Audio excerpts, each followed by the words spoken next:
Hello बच्चों, आज हम आपके लिए लाई हैं 10th class NTSC based electricity chapter in one shot.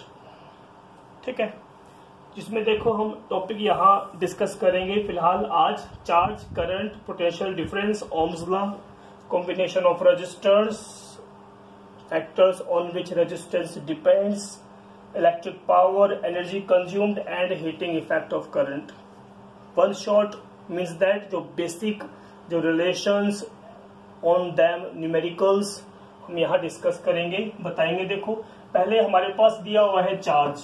देखो चार्ज को Q से रिप्रेजेंट करते हैं और चार्ज होता क्या है?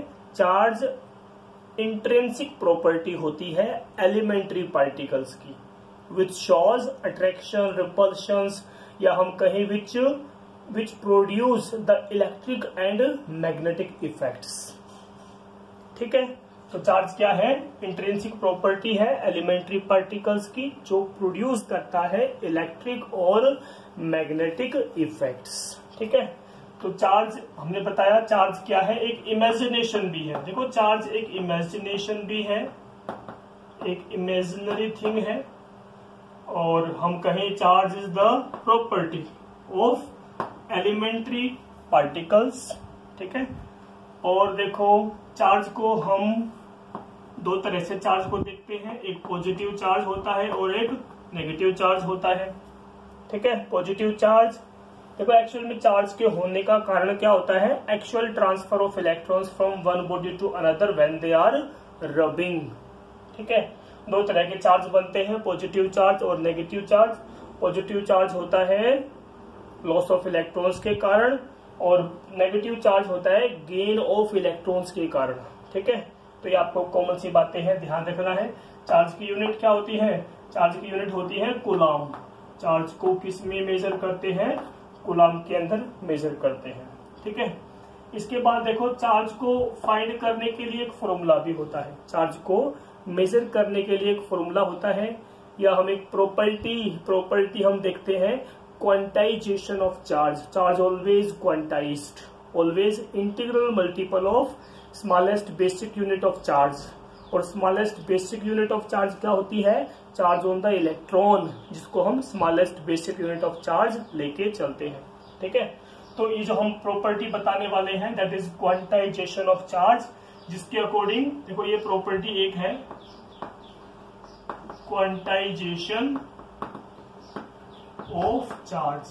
तो ये प्रॉपर्टी है और इस प्रॉपर्टी के बेस पर हम ये बताएंगे कि जो टोटल चार्ज होता है किसी भी बॉडी के लिए, जो टोटल चार्ज होता है वो always integral multiple of smallest basic unit of charge, यानी charge on the electron. E क्या होता है? Charge on the electron. और एन क्या है? Any integer, any complete number, may be n जो आपके पास 1 2 3 4 5 6 7 जो भी हो। तो क्यू हमारे पास क्या है? ये वैल्यू आपके पास प्लस माइनस में होती है, may be positive may be negative, but must have complete number. यानी स्मॉलेस्ट जो हमारे पास चार्ज होता है उसका इंटीग्रल मल्टीपल करते हैं किसी भी बॉडी के लिए, तो उस बॉडी पे टोटल चार्ज हमें मिलता है क्यू। ठीक है, कई बार अगर आपको टोटल चार्ज दे रखा हो, आपको n number of electrons basically find करने हो, तो टोटल चार्ज को ई नेगेटिव यानी चार्ज ऑन इलेक्ट्रॉन से आप डिवाइड कर सकते हो। ई की वैल्यू क्या होती है? Charge on electron how much? 1.6 10⁻⁻19 coulomb. ठीक है, तो चार्ज का आपको एक छोटा सा इंट्रोडक्शन आपको ध्यान रखना है। कभी भी दो चार्ज सेम चार्ज होते हैं तो रिपल्सन शो करते हैं, अपोजिट चार्ज होते हैं तो अट्रैक्शन शो करते हैं। ये चार्ज की प्रॉपर्टीज आपको ध्यान रखनी है। ठीक है, फिर देखो हम बात करते हैं चार्ज का। ये थोड़ा सा हमने बताया कूलाम में मेजर करते हैं, क्यू रिप्रेजेंटेशन है, एक प्रॉपर्टी होती है। फिर हम बात करते हैं करंट। देखो इलेक्ट्रिक करंट की बात करते हैं, इलेक्ट्रिक करंट की बात करते हैं। तो इलेक्ट्रिक करंट क्या होता है? Rate of flow of charge. Electric current क्या होता है? Rate of flow of charge. ठीक है, इन ए पर्टिकुलर डायरेक्शन और करंट देखो आई है, तो आई को आप कैसे रिप्रेजेंट करते हो, rate of flow of charge मतलब चार्ज पर यूनिट टाइम। तो चार्ज हमने माना Q, Q be the charge divide by time. ठीक है, कितना चार्ज, कोई चार्ज किसी कंडक्टर में कितने समय में फ्लो कर रहा है, तो charge per unit time with the electric current. ठीक है, इसी को देखो चार्ज हमने अभी बताया था, चार्ज क्या होता है n टाइम्स ऑफ E। अगर दिया गया हो तो डिवाइड बाई टाइम करके आप यहां से भी आप वैल्यू को फाइंड भी कर सकते हो। ठीक है, तो ये आपको देखना है। करंट की देखो यूनिट क्या होती है, करंट को मेजर किस में करते हैं, करंट को एम्पियर में हम मेजर करते हैं, ए से रिप्रेजेंट करते हैं। और करंट को 1 एम्पियर कब कहोगे, देखो फॉर्मूला ये रहा हमारे पास, यहां से हम बताएंगे 1 एम्पियर। 1 एम्पियर का मतलब क्या है, देखो चार्ज कितना 1 कूलम और कितने टाइम के अंदर 1 सेकेंड के अंदर, यानी if 1 coulomb charge flows in a particular direction in 1 second then the current in that conductor is said to be 1 ampere. ठीक है, अब देखो करंट को मेजर करने के लिए क्या कोई डिवाइस होती है, yes we have device and the name of the device is ammeter. क्या नाम है, एमीटर। एमीटर वो डिवाइस है जिससे करंट को इलेक्ट्रिक सर्किट में मेजर किया जाता है। ठीक है, एमीटर। और जो ये एमीटर होता है, ये एमीटर, इसको देखो किसी भी इलेक्ट्रिक सर्किट में ऑलवेज कनेक्ट करते हैं। एक तो लाइव वायर में कनेक्ट करते हैं, सीरीज में कनेक्ट करते हैं। ठीक है, कैसे, in the series electric circuit में in the series always connect किया जाता है एमीटर। और एक देखो एमीटर जो है, एक कोई आइडियल जो एमीटर होता है, एक आइडियल एमीटर होता है, उस आइडियल एमीटर के लिए रेजिस्टेंस, आगे हम पढ़ेंगे, वो रेजिस्टेंस क्या होनी चाहिए, 0 होनी चाहिए। ठीक है, आइडियल एमीटर के लिए रेजिस्टेंस क्या होनी चाहिए, रेजिस्टेंस क्या होनी चाहिए, 0। Resistance should be 0 for an ideal ammeter. ठीक है, 1 मार्क्स के लिए आपको ये ध्यान रखना है। ठीक है, और देखो इसी में हमारे पास हम करंट की बात कर रहे हैं। किसी भी इलेक्ट्रिक सर्किट में देखो 2 तरह का, किसी भी इलेक्ट्रिक सर्किट में 2 तरह का करंट होता है, कन्वेंशनल और इलेक्ट्रॉनिक करंट। ठीक है, चार्ज इलेक्ट्रॉन, देखो इलेक्ट्रॉन जो फ्लो करता है, देखो हम बनाए एक सर्किट बनाए, suppose that we have a resistance wire, after then हम कोई बैटरी कनेक्ट कर लेते हैं। ठीक है, एक पॉजिटिव नेगेटिव, ये पॉजिटिव नेगेटिव बैटरी हमने कनेक्ट की है, एक हमने यहाँ पे स्विच लगा दिया। ठीक है, तो ये जो बैटरी है, तो देखो ये रेजिस्टेंस हमारे पास कोई कंडक्टर है, और करंट जो होता है, करंट जो कन्वेंशनल करंट होता है वो हमेशा पॉजिटिव यानी हाई पोटेंशियल से वायर के अक्रॉस होता हुआ लो पोटेंशियल तक जाता है। डायरेक्शन क्या है, ये positive to negative, that current, इस करंट को हम क्या बोलते हैं, कन्वेंशनल करंट। ये करंट क्या होता है, कन्वेंशनल करंट होता है। और ये कन्वेंशनल करंट ऑलवेज अपोजिट होता है, अपोजिट डायरेक्शन में होता है इलेक्ट्रॉनिक करंट के। अब ये इलेक्ट्रॉनिक करंट कौन सा है, देखो इलेक्ट्रॉनिक करंट जो होता है वो नेगेटिव टर्मिनल से पॉजिटिव टर्मिनल की तरफ, यानी लो पोटेंशियल से हाई पोटेंशियल की तरफ अक्रॉस द रजिस्टर फ्लो करता है। इलेक्ट्रॉन फ्लो करते हैं basically negative to positive terminal across the resistor, इसमें इलेक्ट्रॉन फ्लो कर रहे हैं, that's why we say that electronic current. ठीक है, तो ये 2 तरह का आपको ये सर्किट भी देखना है। देखो अब अगर ये सर्किट है हमारे पास, देखो ये जो बैटरी लगाई है हमने, एक रजिस्टर लगा दिया, अभी हमने कहा एमीटर। ठीक है, एमीटर को अगर आप इस सर्किट में रिप्रेजेंट करोगे, लगाओगे, कनेक्ट करोगे, तो ऑलवेज इन द सीरीज। देखो माना जो सेम पाथ है, इसी पाथ में आपको कहीं एक ए रिप्रेजेंटेशन है किसकी, एमीटर की, तो एमीटर हमने कहा लगा दिया, इन द सीरीज लगा दिया। ठीक है, फिर हम देखो आते हैं नेक्स्ट पॉइंट पे। अब देखो हमारे पास है पोटेंशियल डिफरेंस। पोटेंशियल डिफरेंस क्या होता है? देखो पोटेंशियल डिफरेंस को हम बेसिकली, जैसे पोटेंशियल डिफरेंस है,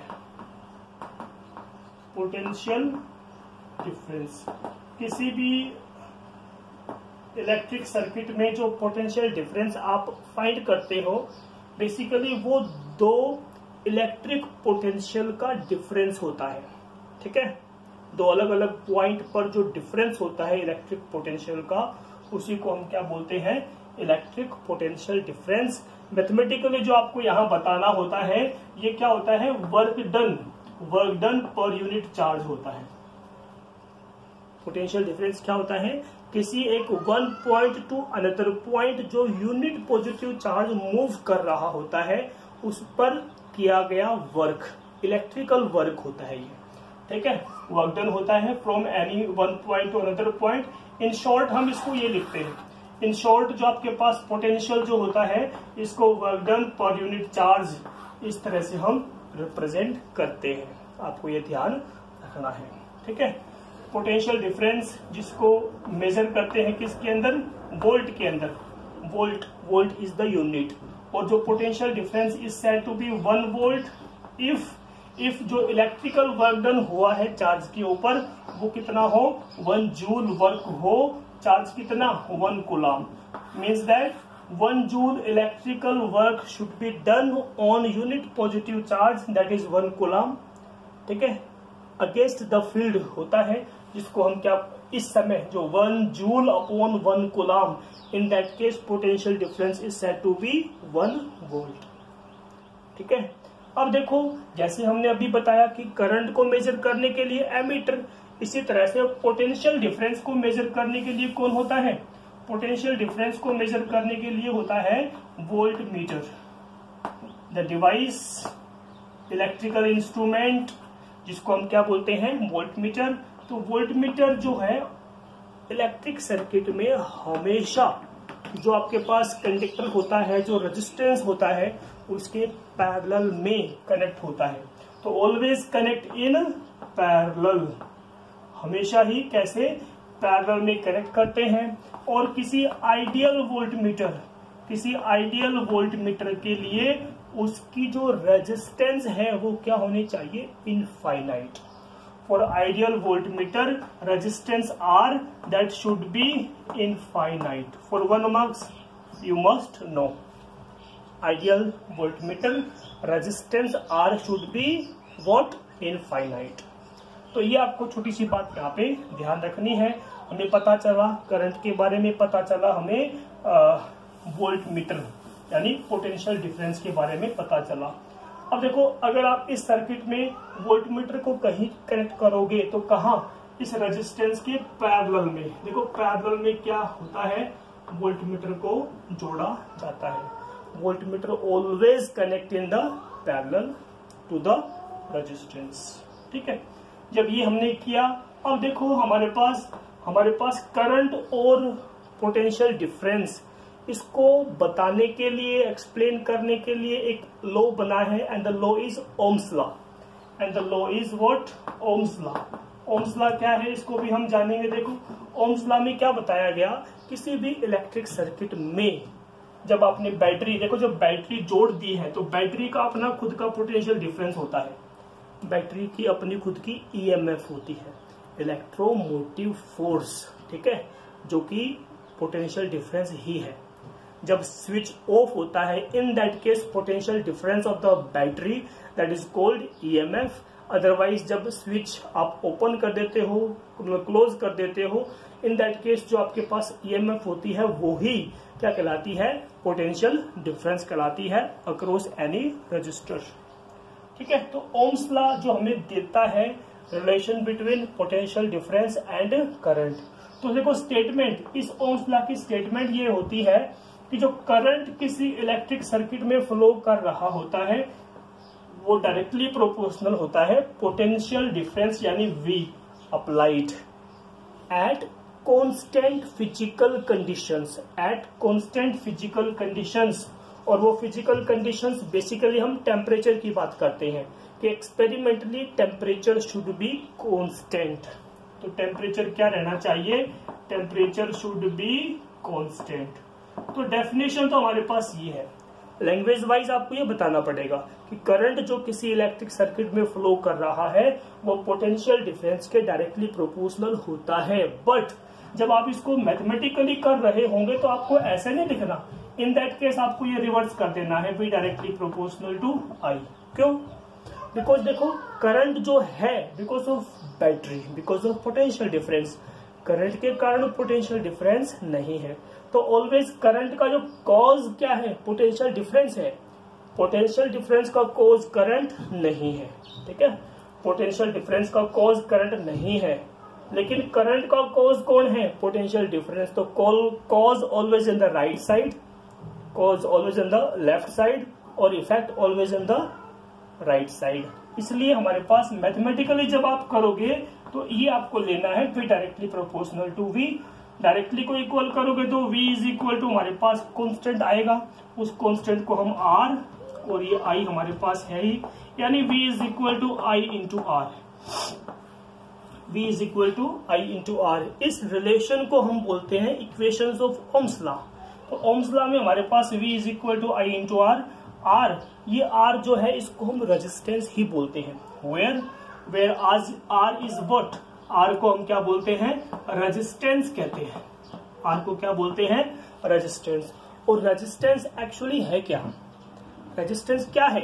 देखो किसी भी इलेक्ट्रिक सर्किट में जो कंडक्टर होता है जिसमें करंट फ्लो कर रहा होता है, और हर एक कंडक्टर की अपनी एबिलिटी होती है कि वो कितना अपोज कर पाता है उस करंट के फ्लो का, basically property. Basically resistance is what, resistance भी क्या होती है, प्रॉपर्टी ऑफ मटेरियल होती है। It is the property of material, ठीक है। So that how much it oppose the electric current which passes through them, कि करंट का कितना अपोज करता है वो मटेरियल। और हर एक मटेरियल की अपनी अपनी एबिलिटी, वो अलग अलग तरह से करंट का अपोज करता है। जितना ज्यादा अपोज करेगा रेजिस्टेंस उतनी ही ज्यादा होती है मटेरियल की, ठीक है। तो प्रॉपर्टी ऑफ मटेरियल है which oppose the flow of current, which oppose the flow of current, current के फ्लो का अपोज करता है, ठीक है। अब देखो यहां से अगर आप R को बताना चाहोगे तो ये क्या बनेगा, V अपॉन I। R क्या बनेगा, V अपॉन I। रेजिस्टेंस की यूनिट भी होती है बिकॉज ओम्स लॉ है, ओम नाम के साइंटिस्ट, तो रेजिस्टेंस की यूनिट भी क्या होती है, ओम होती है, ठीक है। और ये रेजिस्टेंस 1 ओम कब कहलाएगी, जब आपके पास पोटेंशियल डिफरेंस कितना हो, 1 वोल्ट, और करंट कितना हो हमारे पास 1 एम्पियर। यानी किसी भी इलेक्ट्रिक सर्किट में कंडक्टर के अक्रॉस अगर आपने 1 वोल्ट पोटेंशियल डिफरेंस अप्लाई किया है और उसमें करंट 1 एम्पियर फ्लो कर रहा है, तो उस मटेरियल की रेजिस्टेंस कितनी है, 1 ओम है। ये आपको ध्यान रखना है, ठीक है। So that is what, 1 ohm resistance. तो इसको आप डिफाइन भी कर सकते हो, ठीक है। फिर देखो ओम्स लॉ में ही हम पढ़ रहे हैं। अगर देखो आपको ये ग्राफ, अगर आपको ग्राफ बनाना पड़े, सपोज दैट V आपने इधर रिप्रेजेंट किया है, I इधर रिप्रेजेंट किया है, तो VI graph always it will be straight line, always it will be straight line, ठीक है। तो जैसे आपके पास अगर ये VI ग्राफ है तो आप ऐसा देखोगे। अगर देखो हमसे कह दिया जाए, अगर आपने कहा भाई ये हमारे पास 2 ग्राफ्स है, एक फॉर मटेरियल A और second for material B, which one have higher resistance, which one have higher resistance. देखो इसके लिए हम क्या देखते हैं, स्लोप। जैसे ये देखो अगर आपने V और I ऐसे दिखाया है, आप क्या करोगे, जैसे कि आपने भाई यहाँ से लेकर यहाँ तक कोई ये आपने लेंथ मान ली, ट्रायंगल बना लिया, एक पॉइंट ये अज्यूम किया ओरिजिन, दूसरा पॉइंट ये अज्यूम कर लिया, यहाँ से परपेंडिकुलर डाला, ठीक है, इधर से हमारे पास ये गया, तो ये वाली वैल्यू क्या है, पोटेंशियल डिफरेंस, ये वाली वैल्यू क्या है, करंट। तो जैसे अगर आपके पास ये एंगल थीटा है, अगर आप टेन थीटा फाइंड करोगे तो क्या आएगा, V अपॉन I आएगा, परपेंडिकुलर अपॉन बेस, तो V अपॉन I तो हमारे पास R होता है, मतलब R जो है tan थीटा के डायरेक्टली प्रोपोर्शनल है, और इसको हम क्या बोलते हैं, स्लोप। क्या बोलते हैं, स्लोप ऑफ वीआई ग्राफ, यानी resistance directly proportional to slope of VI graph. ये आपको रखना है याद, ध्यान रखना है। जब आपके पास वीआई ग्राफ है तो देखो यहाँ ये जो ए मटेरियल है इसका स्लोप कम है तो इसकी रेजिस्टेंस क्या होगी, स्लोप कम तो रेजिस्टेंस भी कम। दूसरे वाले ग्राफ के लिए स्लोप ज्यादा है, एंगल ज्यादा है, स्लोप ज्यादा है, तो आपके पास स्लोप ज्यादा होने से रेजिस्टेंस भी ज्यादा होगी। ठीक है, ध्यान आपको रखना है। अगर देखो, अगर आपके पास ग्राफ ऐसा हो, सपोज दैट ये आपके पास वर्टिकली आई, हॉरिजॉन्टली पोटेंशियल डिफरेंस, तो भी ग्राफ तो स्ट्रेट लाइन आएगा। लेकिन क्या, जैसे आप यहाँ पे ये एंगल थीटा बन रहा होगा, तो सपोज दैट ये ओरिजिन ओ हो गया, यहाँ एक और पॉइंट हमने मान लिया, यहाँ से परपेंडिकुलर डालोगे, ठीक है, ये ट्रायंगल बनेगी हमारे पास। अगेन आप क्या निकालोगे, tan theta, so tan theta will be perpendicular upon base, और आई अपॉन बी क्या होता है, दैट इज 1/r, और ये टेन थीटा क्या होता है, इसको हम बोलते हैं स्लोप। तो जब आई और वी ग्राफ आपका इस तरह से है तो हमारे पास आर और स्लोप ये बोथ आर इनवर्सली, यानी आर क्या होता है, inversely proportional to the slope होता है। ठीक है, तो ये आपको ध्यान रखना है। अब देखो, इस केस में हमने दो ग्राफ बनाई, हमने दो पॉइंट लिए, ये एल और ये एम, दो मटेरियल्स हैं। एक में देखो ये एंगल कम है, दूसरे में एंगल क्या है, ज्यादा है। एल के लिए स्लोप कम, तो जिसका स्लोप कम उसकी रेजिस्टेंस ज्यादा, इनवर्सली प्रोपोर्शनल में। जिसका स्लोप ज्यादा उसकी रेजिस्टेंस क्या होगी, कम होगी, अगर आपने आई वी इस तरह से रिप्रेजेंट किया है तो ध्यान रखना है। जब ये V और I ग्राफ आपका ऐसा है, V वर्टिकली, I को हॉरिजॉन्टली लिया है, in that case resistance directly proportional to slope. और अगर आपके पास I वर्टिकल में है, V हॉरिजॉन्टल में है, नंबर ऑफ स्ट्रेट लाइंस हो, तो आप सिर्फ स्लोप देखकर, एंगल देखकर बता सकते हो कि resistance inversely proportional to the slope. ठीक है, काफी अच्छा पॉइंट ये है, तो आपको ये ध्यान रखना है। ठीक है, नेक्स्ट हम आते हैं, देखो इसके अंदर ओम्स लॉ हमने किया।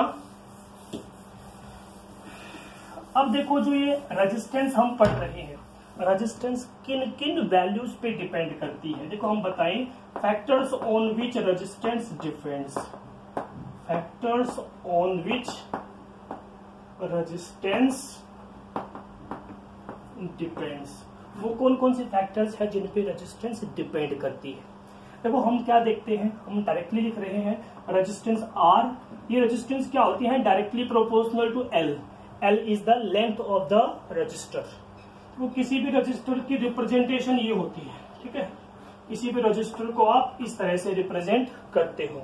ठीक है, सिंबल वाइज हम इसको आर से रिप्रेजेंट करते हैं। तो रेजिस्टेंस किसी भी मटेरियल की directly proportional to the length, और यही resistance inversely proportional to area of cross section. Area of cross section, ध्यान दें, जैसे हमारे पास ये कोई वायर है, सपोज दैट, तो इस वायर के लिए जो ये इधर का जो सर्कुलर रीजन है, that is called area of cross section. ठीक है, इस रीजन को हम एरिया ऑफ क्रॉस सेक्शन नहीं कहेंगे। ये वायर अगर है हमारे पास, तो जो साइड का जो सर्कुलर रीजन होता है किसी भी सिलेंडर के लिए, that is called area of cross section. तो ये जो रेजिस्टेंस है एरिया ऑफ क्रॉस सेक्शन के इनवर्सली प्रोपोर्शनल है। और एरिया ऑफ क्रॉस सेक्शन का मतलब थिकनेस ऑफ द वायर, इसका मतलब क्या है, थिकनेस ऑफ द वायर। ठीक है, इसके इनवर्सली प्रोपोर्शनल होती है। तो देखो यहां से इन दोनों पॉइंट्स को आप कंबाइन करोगे तो R directly proportional to L by A. ठीक है, इक्वल करोगे तो यहाँ पे एक और कांस्टेंट वैल्यू आती है, that is represented by rho, Greek symbol है रो, एल बाई ए। तो यहाँ जो ये रो है, इस रो को हम क्या बोलते हैं, रेजिस्टिविटी। क्या बोलते हैं इसको, रेजिस्टिविटी, या इसको हम बोलते हैं स्पेसिफिक रेजिस्टेंस। क्या बोलते हैं, स्पेसिफिक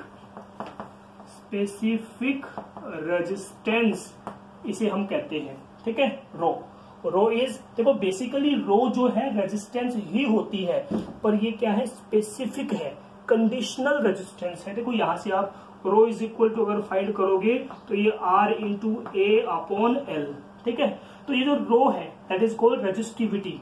रेजिस्टिविटी आर ही होती है, रेजिस्टेंस ही होती है किसी वायर की, लेकिन डिफाइन किया गया है कब, जब आपके पास उस वायर की लेंथ कितनी हो, 1 मीटर हो, और एरिया ऑफ क्रॉस सेक्शन कितना हो, 1 मीटर स्क्वायर।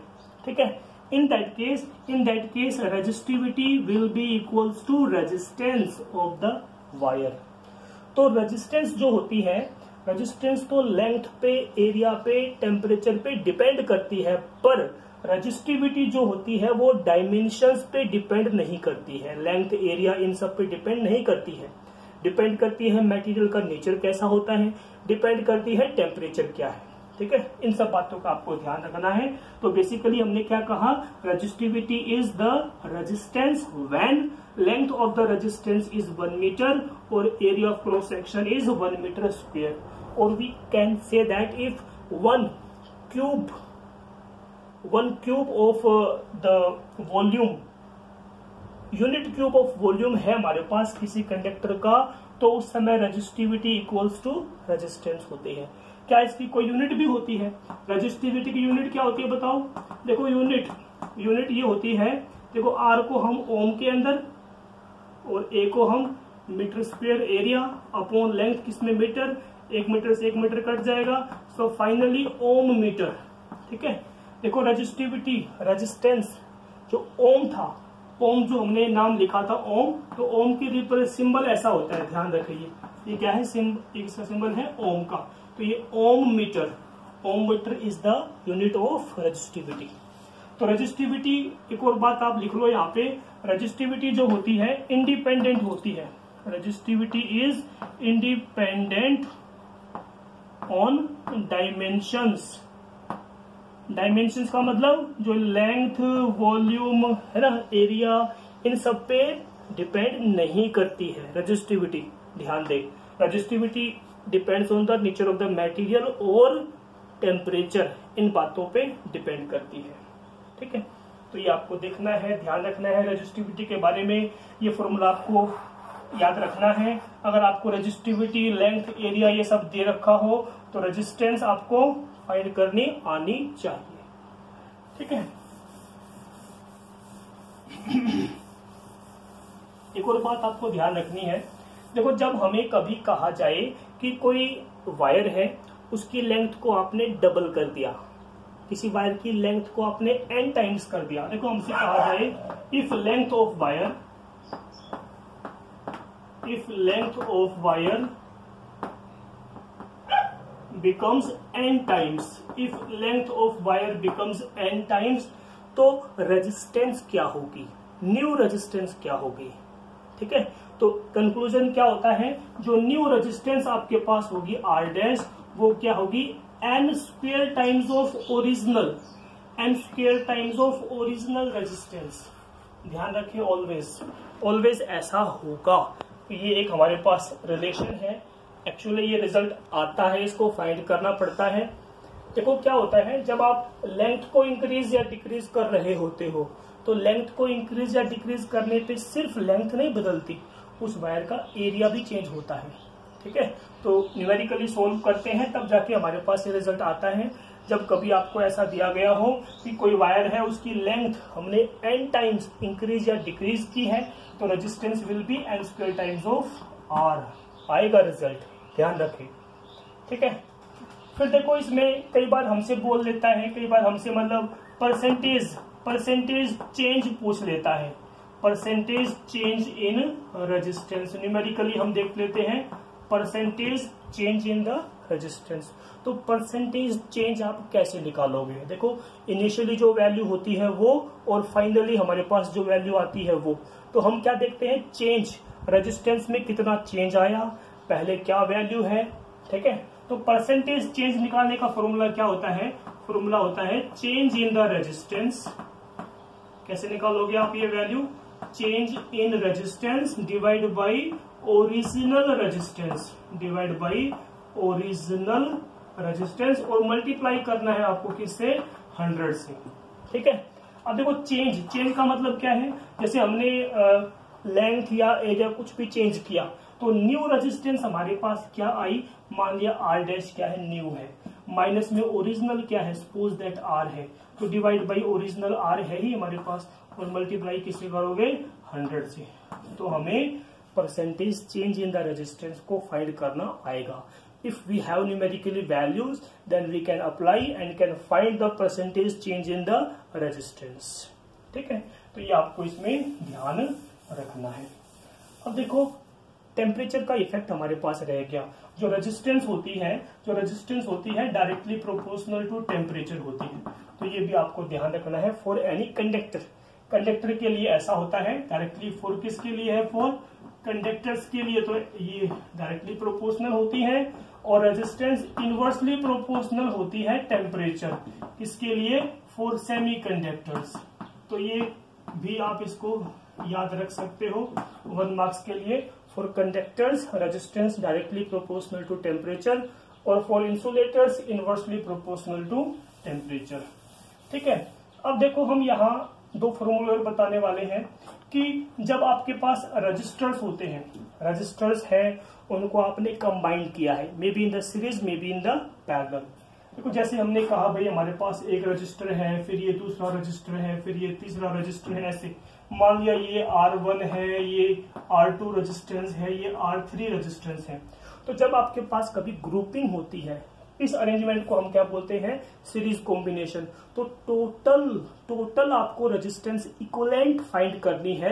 देखो मान लिया इधर का ये हमारे पास A पॉइंट है, इधर से हमारे पास ये B पॉइंट है, तो A और B के बीच में जो इक्विवेलेंट यानी R इक्विवेलेंट या R टोटल जो आप फाइंड करोगे, वो सभी वैल्यू का इंडिविजुअल सम करना है आपको। ठीक है, इंडिविजुअल वैल्यूज को डायरेक्टली ऐड करना है। सीरीज में जोड़ने पे जो इक्विवेलेंट रेजिस्टेंस आती है वो इंडिविजुअल वैल्यू से ऑलवेज ग्रेटर देन होती है।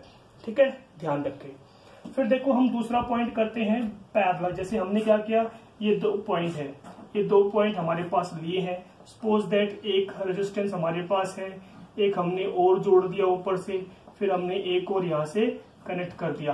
ठीक है, इधर ये हमारे पास कोई A पॉइंट है, इधर हमारे पास ये कोई B पॉइंट है। Suppose that is R1, that is R2, that is R3। तो ये हमारे पास सीरीज कॉम्बिनेशन होता है। इस वाले को हम क्या बोलते हैं? पैरेलल कॉम्बिनेशन कहते हैं। सीरीज कॉम्बिनेशन में देखो मान लिया इधर से हमारे पास I करंट आ रहा है, तो करंट हर एक पॉइंट के लिए क्या होता है? सेम होता है। ठीक है, लेकिन पैरेलल में क्या होता है? जैसे करंट आपके पास यहाँ से I करंट आ रहा है आगे से, जब आपने बाहर से बैटरी जोड़ रखी होगी, तो यहाँ पे आने के बाद करंट इधर जाएगा, कुछ करंट इधर जाएगा, कुछ करंट इधर जाएगा।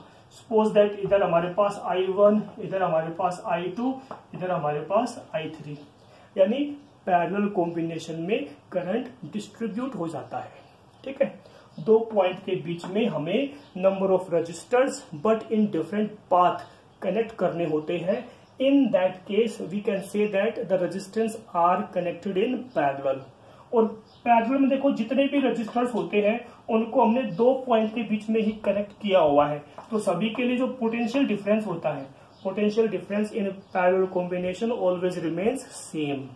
ठीक है, तो ये आप इसमें ध्यान रख सकते हो। और पैरेलल में देखो जो आप टोटल रेजिस्टेंस फाइंड करते हो ना, इक्विवेलेंट रेजिस्टेंस कैसे आती है? रिजल्ट हम लिख रहे हैं यहाँ पे, R इक्विवेलेंट इनवर्सली होती है, जैसे 1/R1 plus 1/R2 plus 1/R3।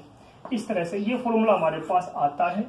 जब आप अलग अलग करंट को ऐड करोगे, टोटल करंट मिलेगा, उनकी वैल्यूज आप ओम्स लॉ के अकॉर्डिंग पुट करोगे फॉर डिफरेंट रजिस्टर्स और इक्विवेलेंट, तो ये इस तरह का रिजल्ट हमारे पास आता है।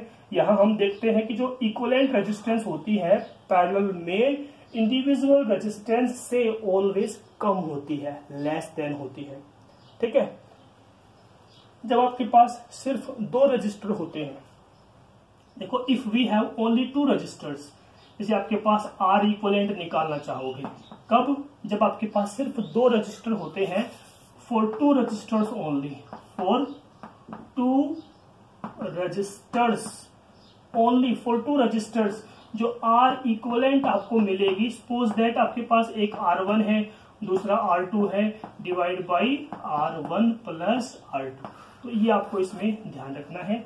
जब आपके पास 2 रजिस्टर्स पैरेलल में हो, उसकी इक्विवेलेंट वैल्यू आप directly R1 R2 upon R1 plus R2 करके फाइंड कर सकते हो। ठीक है, आपको numerically number of circuit combinations दिए गए होंगे। मिक्सचर भी होता है, मिक्सचर भी दिया गया हो सकता है जिसमें सीरीज और पैरेलल ये सब होंगे। तो आप उनको कोशिश करें यूजिंग दैट रिजल्ट्स, सीरीज के लिए और पैरेलल के लिए अप्लाई करके उनको सॉल्व कर सकते हो। ठीक है, और भी हमारे पास अलग अलग टेक्निक्स होती है, वो भी हम बताएंगे। फिलहाल इसमें ये आपको ध्यान रखना है, न्यूमेरिकली वैल्यू पुट करके सॉल्व करके आपको देखने हैं।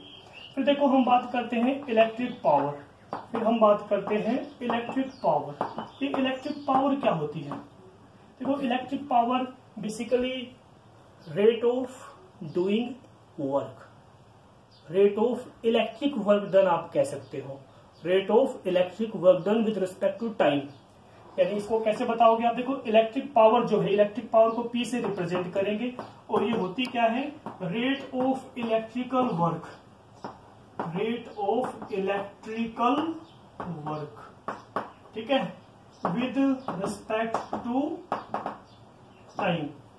Rate of electric work with respect to time, यानी जो work done, electric work done होता है उसको टाइम से आपको डिवाइड करना है। यानी किसी पर्टिकुलर टाइम में कितना इलेक्ट्रिकल वर्क डन हुआ है बाय द डिवाइस, तो उस डिवाइस की इलेक्ट्रिक पावर, शक्ति, हाउ मच, विद्युत शक्ति बोलते हैं इसको। इलेक्ट्रिक पावर क्या है? विद्युत शक्ति। तो ये पावर क्या है? वर्क डन अपॉन टाइम है। क्या इसकी कोई यूनिट होती है? Yes, we have unit. और SI यूनिट, SI यूनिट क्या होती है इसकी? वाट। पावर को SI यूनिट में, किस में? वाट में मेजर करते हैं। देखो क्या, अब जैसे 1 वाट को आप कैसे बताओगे? यहाँ पे अगर वर्क डन कितना हो 1 जूल और टाइम कितना 1 सेकेंड, यानी 1 joule electrical work in 1 second if done by the device, then the power is said to be 1 watt. देखो और भी होता है, 1 किलोवाट में भी आपको पावर मिलती है। 1 किलोवाट 1 किलोवाट होता है 1000 वाट के बराबर। और 1 megawatt MW, that is what? Megawatt. Megawatt होता है 10 टू द पावर 6 वाट। और एक होता है 1 horse power, that is what? 746 वाट। तो ये इस तरह से कन्वर्जन में हेल्पफुल रिजल्ट्स भी आपको ध्यान रख लेने हैं। ठीक है, अब देखो और भी है यहाँ पे। हमने अभी ये देखा इलेक्ट्रिक पावर क्या होता है? वर्क डन अपॉन टाइम होता है। क्या वर्क डन हमें पता है? देखो वर्क डन तो हमारे पास पोटेंशियल इनटू चार्ज होता है। वर्क डन तो पोटेंशियल इनटू चार्ज होता है। ठीक है, तो जो वर्क डन की वैल्यू पुट करेंगे तो पावर इज इक्वल टू आएगा हमारे पास voltage into charge upon time. और charge upon time, charge upon time current होता है। ठीक है, तो ये क्या बन जाएगा? V इंटू आई। यानी पावर को हम V इंटू आई से रिप्रेजेंट कर सकते हैं। पावर को हम V इंटू आई से रिप्रेजेंट कर सकते हैं। ठीक है, इसी तरह जब आप V की वैल्यू पुट करो तो हमारे पास ये I स्क्वायर इंटू आर भी होता है और finally V square upon R भी होता है। तो ये रिजल्ट्स आपको इसमें ध्यान रखने हैं। इलेक्ट्रिकल पावर को आप फाइंड कर सकते हो इन रिजल्ट्स की हेल्प से। अब देखो हम क्या देख रहे हैं? पावर, जब आप सर्किट कंबाइंड करते हो तो वहां देखो पावर जो है ना, पावर रेजिस्टेंस के सीरीज में भी है और पावर रेजिस्टेंस के पैरेलल में भी है। ठीक है, तो क्या करेक्ट कौन सा है? जब हमारे पास कॉम्बिनेशन होते हैं सीरीज और पैरेलल, तो देखो ये है, तो ये आई स्क्वायर इंटू आर ये कब अप्लाई करोगे आप? जब हमने सीरीज कॉम्बिनेशन हो, यानी पावर डायरेक्टली प्रोपोर्शनल आर होता है जब सीरीज कॉम्बिनेशन दिया गया होता है, तब आप ये अप्लाई करोगे। और power inversely proportional to R ये कब? जब पैरेलल कॉम्बिनेशन अप्लाई हो, जब पोटेंशियल डिफरेंस कांस्टेंट हो तब ये अप्लाई करोगे। और जब आई कांस्टेंट है तब हम ये अप्लाई करेंगे, जब हमारे पास कॉम्बिनेशन ऑफ सर्किट दिए गए हो तो। ठीक है, अब देखो इसमें हम इलेक्ट्रिकल एनर्जी फाइनली हम बताएंगे यहाँ पे इलेक्ट्रिक एनर्जी या इलेक्ट्रिकल एनर्जी। देखो इलेक्ट्रिकल एनर्जी ई से रिप्रेजेंट करेंगे। हमने अभी पढ़ा कि पावर क्या होता है, वर्क डन अपॉन टाइम होता है। तो वर्क डन को अगर आप फाइंड करोगे तो पावर इनटू टाइम, और work is the form of energy. इस एनर्जी को हम क्या बोलेंगे, इलेक्ट्रिक एनर्जी कंज्यूम्ड। ये W क्या बन जाएगा आपके पास, इलेक्ट्रिक एनर्जी कंज्यूम्ड, यानी energy, that is what, energy consumed E। So formula will be power into time. तो ये हमारे पास फॉर्मूला, इलेक्ट्रिकल एनर्जी बेसिकली कोई इलेक्ट्रिक डिवाइस कितनी एनर्जी कंज्यूम कर रही है किसी पर्टिकुलर टाइम के अंदर। तो electrical energy consumed power into time. देखो कॉमर्शियल यूनिट क्या होती है इसकी, नहीं देखो अगर आप इसको एनर्जी कंज्यूम्ड एनर्जी, अगर आप इसको SI यूनिट की अगर हम बात करें तो एनर्जी किसमें होती है, जूल में होती है, वी नो दैट। और 1 जूल किसके बराबर होगा, पावर कितना होता है 1 वाट, ठीक है, और इनटू में टाइम कितना होता है 1 सेकेंड। तो 1 जूल इक्वल होता है 1 वाट इनटू में 1 सेकेंड। बट देखो कॉमर्शियली जो हमारे पास घरों में जो इलेक्ट्रिसिटी बिल आते हैं, बिल वो क्या वाट सेकेंड में होते हैं, नहीं। देखो कॉमर्शियल यूनिट अलग होती है। कॉमर्शियल यूनिट होती है एनर्जी कंज्यूम्ड के लिए, इसको हम बोलते हैं किलोवाट आवर, यानी KWH, किलोवाट आवर। और ये जो किलोवाट आवर यानी 1 किलोवाट आवर को हम क्या बोलते हैं, 1 यूनिट कहते हैं। क्या कहते हैं, 1 यूनिट। और 1 यूनिट का अलग अलग सिटीज में, अलग अलग जगह पे अलग अलग कॉस्ट होती है जो गवर्नमेंट के द्वारा बताई जाती है, ठीक है। तो जैसी भी उसकी वैल्यू होती है आपको ये देखना है। Commercial unit kilowatt hour KWH, जो हमारे इलेक्ट्रिसिटी बिल होते हैं, मीटर होते हैं, मीटर में KWH लिखा हुआ होता है, मतलब वो बिल यूनिट को बता रहा होता है, किलोवाट आवर। अब देखो 1 kilowatt hour that is equal to how much joule. देखो इसको फाइंड कर सकते हैं, इसको आप 1 किलोवाट इंटू 1 आवर लिख सकते हो। 1 किलोवाट में 1000 वाट और 1 आवर में 3600 सेकेंड होते हैं। सॉल्व करोगे तो हमारे पास 3.6 इंटू 10⁻⁶ जूल, यानी 1 KWH 1 kilowatt our 3.6 into 10⁻⁶ joule के बराबर होता है। ये आपको ध्यान रखना है। अब देखो आपको क्या करना है, जो हमारे पास न्यूमेरिकली हम क्या देखते हैं, इलेक्ट्रिसिटी बिल। तो बिल में आपको एनर्जी कंज्यूम्ड फाइंड करनी होती है, ठीक है। जैसे आपसे कहा भाई कोई भी हमारे पास इलेक्ट्रिकल एप्लायंस है, उसकी पावर आपको दे रखी होगी, कितने टाइम आपको पर डे उसको यूज किया गया है ना, तो वो दिया गया होगा। तो आपको क्या करना है, एनर्जी कंज्यूम्ड निकालनी है, पावर इनटू टाइम फाइंड करके। बट ध्यान रखना है वो एनर्जी कंज्यूम्ड आपको किलोवाट आवर में निकालनी है, ठीक है। किलोवाट आवर में आप एनर्जी को फाइंड कर लोगे, ठीक है। फिर आपको दे रखा होगा भाई कॉस्ट क्या है, कॉस्ट, उस कॉस्ट से आप उसको मल्टीप्लाई कर देना, तो वो हमारा क्या होगा, बिल आ जाएगा पर डे का। अब जितने दिन के लिए आपको कहा जाए उन दिनों से आप उसको मल्टीप्लाई करोगे तो हमें फाइनली बिल, इलेक्ट्रिसिटी बिल के लिए आपको रिजल्ट मिल जाएगा, ठीक है। तो ये हमारे पास है इलेक्ट्रिसिटी चैप्टर इन 1 शॉट। आपको इसको देखना है, याद करना है, न्यूमेरिकल्स इनमें सॉल्व करने हैं।